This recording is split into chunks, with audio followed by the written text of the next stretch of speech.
اعوذ باللہ من الشیطان الرجیم بسم اللہ الرحمن الرحیم الصلاۃ والسلام علیک یا سیدی یا رسول اللہ وعلی آلک واصحابک یا سیدی یا حبیب اللہ۔ الحمدللہ یہ 17واں پروگرام ہے،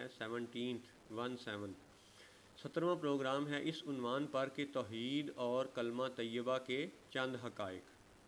لاہور شہر سے آج بروز بدھ 14 شوال المکرم 1442 ہجری و مطابق 26 مئی 2021 عیسوی۔ اب اس 17ویں پروگرام میں آپ یاد رکھیں کہ 12ویں پروگرام سے ہمارا یہ نقطہ شروع ہوا تھا کہ کلمہ الوہیت میں بھی 12 حروف ہیں اور کلمہ رسالت میں بھی 12 حروف ہیں۔ محمد الرسول اللہ صلی اللہ علیہ وآلہ وسلم ہی وہ ذات ہیں جو 12 ربیع الاول کو تشریف لائے اور 12 کی نسبت کلمہ طیبہ سے ہے۔ پھر آپ نے قرآن پاک سے 12 قبیلوں کا ذکر بھی سنا، 12 مہینوں کا ذکر بھی سنا، 12 چشموں کا ذکر بھی سنا، 12 آسمانی برجوں کا ذکر بھی سنا۔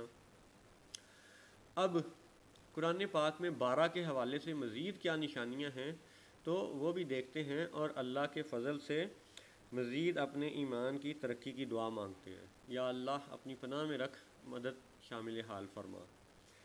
تو 12 کی نسبت سے اب ہم قرآن پاک کی اس نعت شریف کا ذکر کرتے ہیں جس نعت کا نام ہے سورہ یوسف۔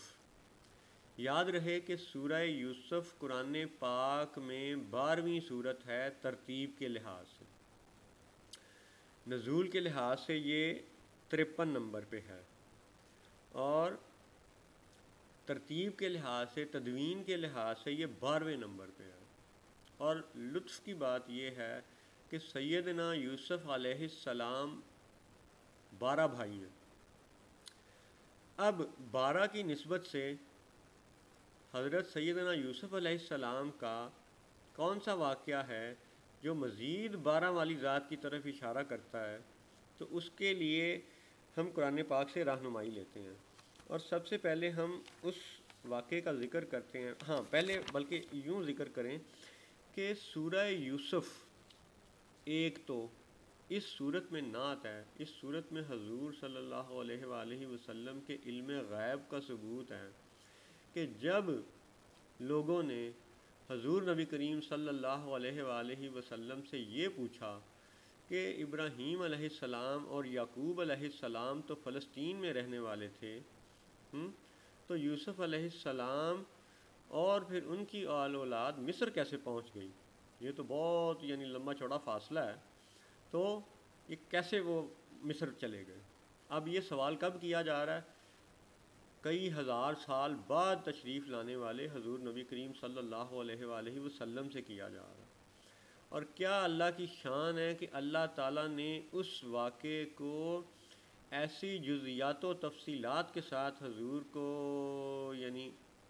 دوبارہ سے کہہ لیں گے قرآن پاک کی صورت میں، وحی کی صورت میں ارشاد فرمایا، بتایا، وہ علم غیب عطا فرمایا کہ پھر حضور نے ایک ایک تفصیل بتائی بصورت قرآن، بصورت حدیث، کب کیا ہوا، دوسرے لوگوں نے کیا کہا، سیدنا یوسف علیہ السلام نے کیا جواب دیا، حضرت یعقوب علیہ السلام نے کیا جواب دیا، ایک ایک بات اتنی تفصیلی بتائی کہ سورہ یوسف بھی حضور کے علم غیب کا ثبوت بن گئی، حضور کے علم غیب کی نعت بن گئی۔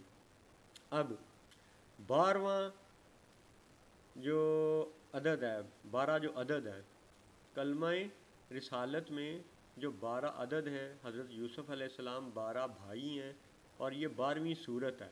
اور واقعہ یہ ہے کہ جب وہ سیدنا یوسف علیہ السلام کنویں میں پھینک دیے گئے ان کے بھائیوں کی طرف سے، اور پھر ایک قبیلے نے ان کو کنویں سے نکالا اور پھر غلام بنا کے مصر میں بیچ دیا، اور پھر مصر کے شاہ تک پہنچے، پھر مصر کی جو شاہ کی بادشاہ کی بیوی تھی، ٹھیک ہے، جس کا نام کہ کتابوں میں زلیخا ملتا ہے، اس نے حضرت یوسف علیہ السلام کو حسین و جمیل پاتے ہوئے اپنی طرف گناہ کی رغبت دلائی۔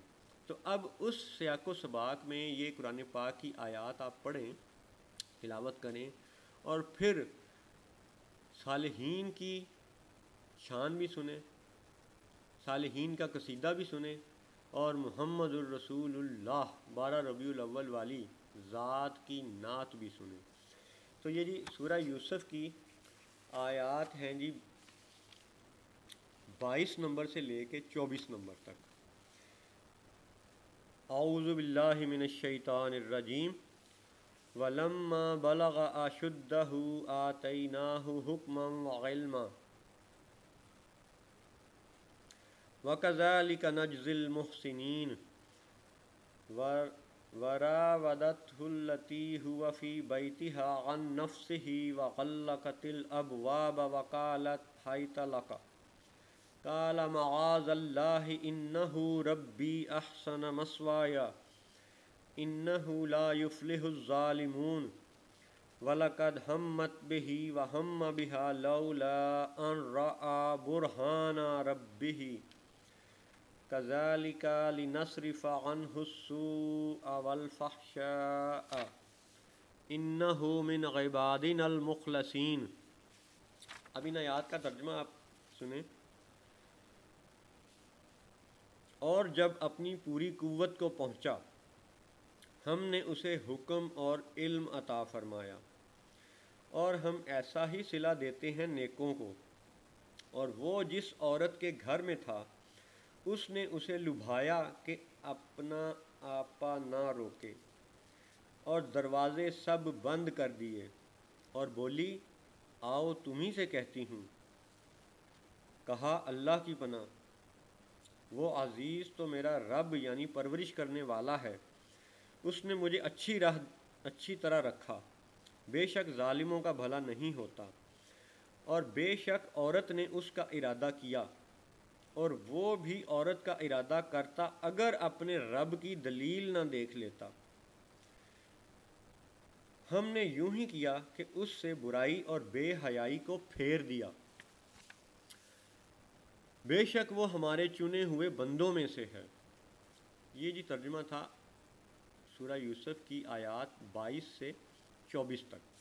اور واقعہ وہ ہے کہ زلیخا بی بی نے سیدنا یوسف علیہ السلام کو اپنی طرف لبھایا، اور حضرت سیدنا یوسف علیہ السلام نے اللہ کی پناہ چاہی، اور ذکر یوں ہے وَهَمَّ بِهَا لَوْلَا أَن رَّأَىٰ بُرْهَانَ رَبِّهِ، اور وہ بھی عورت کا ارادہ کرتا اگر اپنے رب کی دلیل نہ دیکھ لیتا۔ ان رَأَىٰ بُرْهَانَ رَبِّهِ، اگر نہ دیکھ لیتے اپنی رب کی برہان۔ تو یہاں پہ آپ نے غور کرنا ہے کہ برہان ربہ، رب کی برہان کو دیکھا۔ تو یہ کون سی ذات ہیں جن کو سیدنا یوسف علیہ السلام نے اس وقت دیکھا؟ اب بات آگے بڑھانے سے پہلے سورہ یوسف کی آیت نمبر 3 پہ آپ ذرا تشریف لیں، سورت نمبر 12 آیت نمبر 3 کو آپ دوبارہ سے سنیں۔ نحن نقص علیک احسن القصص بما اوحینا الیک ھذا القرآن وان کنت من قبلہ لمن الغافلین۔ ہم تمہیں سب سے اچھا بیان سناتے ہیں اس لیے کہ ہم نے تمہاری طرف اس قرآن کی وحی بھیجی، اگرچہ بے شک اس سے پہلے تمہیں خبر نہ تھی۔ تو اب یہ بھی یاد رکھیں کہ قرآن پاک میں سابقہ انبیاء علیہم السلام کے کئی واقعات ہیں جو کئی طرح سے بیان ہوئے، بار بار دہرائے گئے، لیکن ان واقعات کو اللہ تعالیٰ نے احسن القصص قرار نہیں دیا۔ لیکن یہاں پہ اللہ تعالیٰ فرماتا ہے نحن نقص علیک احسن القصص، بے شک ہم تمہیں سب سے اچھا قصہ سناتے ہیں۔ اب یہاں پہ یہ بھی قابل غور ہے کہ سورہ یوسف کو اللہ تعالیٰ احسن القصص قرار دیتا ہے، سب سے خوبصورت قصہ۔ اب اس خوبصورت قصے میں کئی خوبصورتیاں ہیں جس کو ایک پروگرام میں بیان کرنا حقیر کے لیے ممکن نہیں ہے۔ تو اس احسن القصص میں یاد رکھیں کہ جب اس ملکہ کا واقعہ بیان کیا جاتا ہے کہ جب اس ملکہ نے سیدنا یوسف علیہ السلام کو اپنی طرف لبھایا تو اللہ تعالیٰ کا ارشاد ہے وَهَمَّ بِهَا لَوْلَا أَن رَّأَىٰ بُرْهَانَ رَبِّهِ، کہ وہ بھی ان کی طرف مائل ہو جاتے اگر اپنے رب کی برہان نہ دیکھ لیتے۔ اب کچھ محدثین و مفسرین نے یہاں پہ تفصیل و تشریح یہ بیان کی ہے کہ یہاں پہ برہان سے مراد سیدنا یعقوب علیہ السلام ہیں، جو کہ سیدنا یوسف علیہ السلام کے والد محترم ہیں، ابا جان ہیں۔ تو ٹھیک ہے، سمجھ آتی ہے کہ کیونکہ وہ ان کے ابا جان ہیں اور اللہ کے نبی بھی ہیں، اور نبی اللہ کی برہان ہوتے ہیں، اس میں کوئی انکار نہیں ہے۔ لیکن کیا قرآن پاک میں باقی آیتوں میں یعقوب علیہ السلام کو برہان کہا گیا ہے، یا 12 ربیع الاول والی ذات یعنی محمد الرسول اللہ کو برہان کہا گیا ہے؟ یہ غور کرنے والی بات ہے۔ تو سب سے پہلے تو آپ یہی دیکھ لیں کہ قرآن پاک میں اگر کسی نبی کو اللہ کی برہان کہا گیا ہے تو وہ 12 ربیع الاول والے محمد الرسول اللہ کو فرمایا گیا ہے۔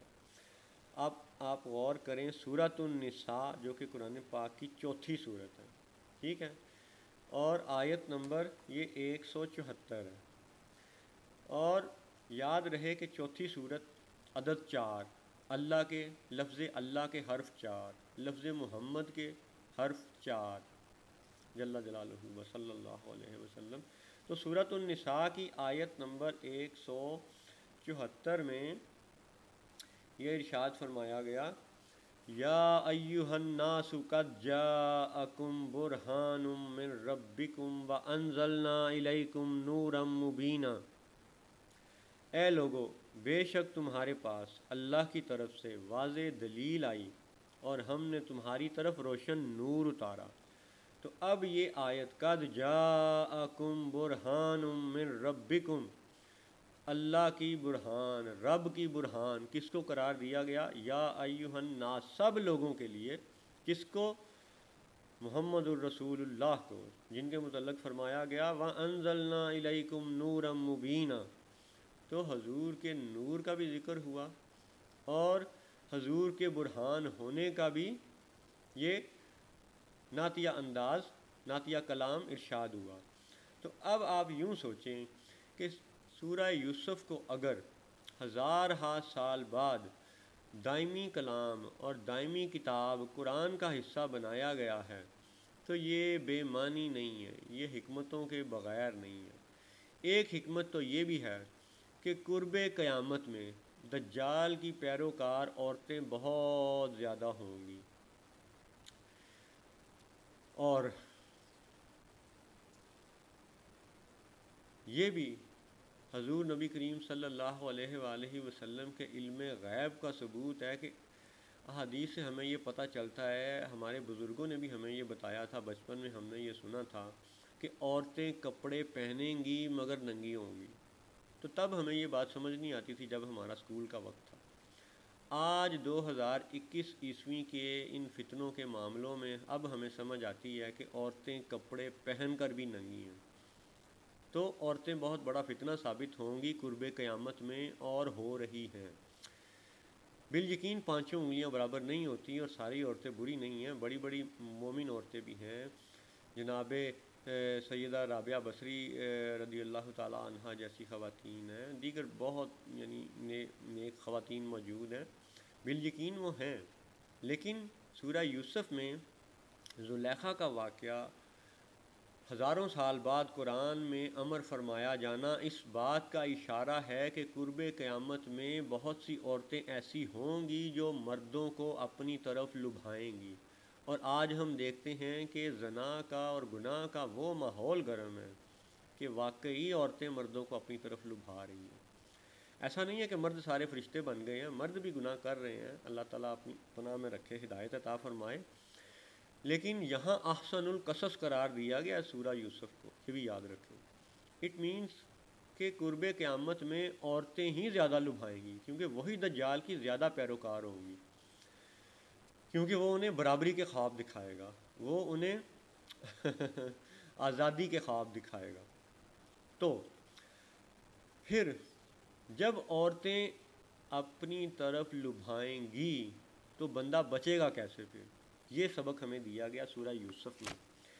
اور قال معاذ اللہ، یعنی اللہ کی پناہ مانگنی چاہیے، کیونکہ قال معاذ اللہ، سیدنا یوسف علیہ السلام کے متعلق فرمایا گیا کہ انہوں نے اللہ کی پناہ مانگی۔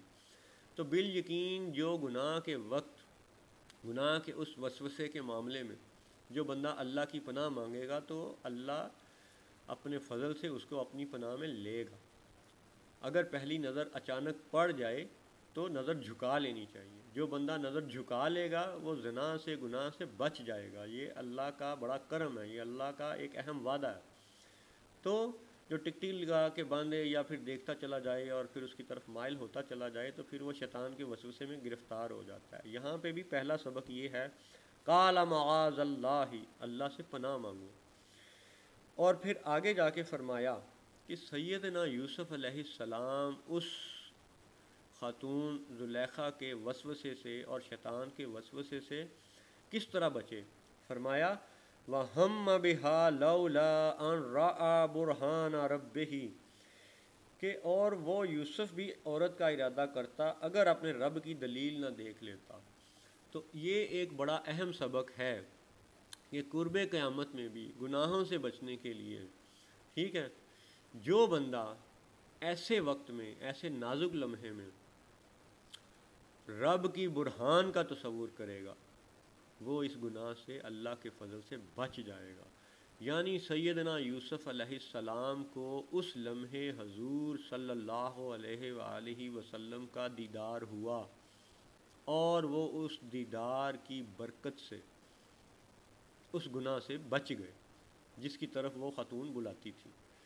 تو یہ قرآن پاک سے ثابت ہوا سورہ نساء کی آیت 174 سے کہ یا ایھا الناس قد جاءکم برہان من ربکم۔ تو رب کی برہان کون ہے؟ 12 ربیع الاول والے محمد الرسول اللہ ہیں صلی اللہ علیہ وسلم۔ تو خلاصہ یہ ہوا کہ سیدنا یوسف علیہ السلام رب کی برہان دیکھنے کی وجہ سے، اللہ کی پناہ مانگنے کی وجہ سے گناہ سے بچ گئے تھے، اور یہ احسن القصص کا ذکر ہے۔ تو آج بھی حضور صلی اللہ علیہ وسلم کا تصور کرنا، اور اگر یہاں پہ برہان سیدنا یعقوب علیہ السلام مراد لیا جائے تو دوسرا سبق ہمارے لیے یہ ہے کہ اگر دنیا میں گناہ و زنا کی صورت پیش آ جائے تو بندہ یوں بچ سکتا ہے کہ اللہ کی پناہ بھی طلب کرے، اور وَهَمَّ بِهَا لَوْلَا أَن رَأَى بُرْهَانَ رَبِّهِ کے مصداق اپنے نیک ماں باپ اور اپنے نیک پیر و مرشد کا تصور اپنے ذہن میں قائم کرے، ان کی طرف توجہ کرے، ان کی طرف لو لگائے، چشم تصور میں ان کو دیکھنے کی کوشش کرے، تو بالیقین اللہ تعالیٰ ان گناہوں سے بچا لے گا، پردہ ڈال دے گا، حجاب قائم فرما دے گا، محفوظ رکھے گا، اپنی پناہ میں لے لے گا۔ یہ اللہ کا احسن القصص میں وعدہ ہے، اشارہ ہے، آیت ہے، نشانی ہے، سبق ہے ہمارے لیے۔ تو یہاں پہ بات یہ ہوئی کہ سیدنا یوسف علیہ السلام جو 12 بھائی ہیں، 12ویں صورت ہے، اور وہ عورت کے اس فتنے سے کس طرح بچے کہ انہوں نے برہان کو دیکھا، اور قرآن سے ثابت ہے کہ برہان محمد الرسول اللہ ہے صلی اللہ علیہ وسلم، اور یہی وہ نسبتیں ہیں جو قرآن کی کلمہ طیبہ سے ہے، اور یہی وہ نسبت ہے جو 12 حروف کلمہ الوہیت کے ہیں، اور یہی وہ نسبت ہے کہ 12 حروف کلمہ رسالت کے ہیں، محمد الرسول اللہ صلی اللہ علیہ وآلہ وآلہ وصحبہ وبارک وسلم۔ تو 12 کی نسبت سے انشاءاللہ مزید حقائق دیکھنے کے لیے اور آگے بڑھتے ہیں اور اللہ کا فضل تلاش کرتے ہیں۔ السلام علیکم ورحمۃ اللہ وبرکاتہ۔